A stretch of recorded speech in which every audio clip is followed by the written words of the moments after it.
కబడ్డీలో మరో breaking news చూస్తున్నాం. కలియుగ వైకుంఠం తిరుమల శ్రీవారి దర్శనార్థం వచ్చే భక్తుల రద్దీ కొనసాగుతోంది. సెలవులు వారాంతం కావడంతో పెద్ద ఎత్తున భక్తులు సొంత వాహనాల్లో తరలి వస్తూ ఉండటంతో అలిపిరి వద్ద ట్రాఫిక్ భారీగా నిలిచిపోయింది.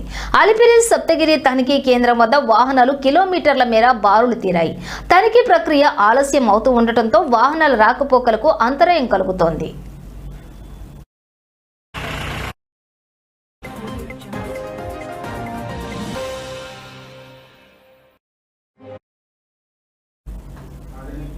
ఇక అలిపిరి చెక్ పాయింట్ నుండి గరుడ సర్కిల్ వరకు వాహనాలు నిలిచిపోయి ఉన్నాయి. దీనివల్ల తిరుమలకు వెళ్లే భక్తులు గంటల తరబడి వాహనాల్లోనే వేచి ఉండాల్సిన పరిస్థితి నెలకొంది. ఎండ వేడికి తోడు ట్రాఫిక్ లో చిక్కుకుపోవడంతో వృద్ధులు, చిన్నపిల్లలు తీవ్ర ఇబ్బందులు పడుతున్నారు.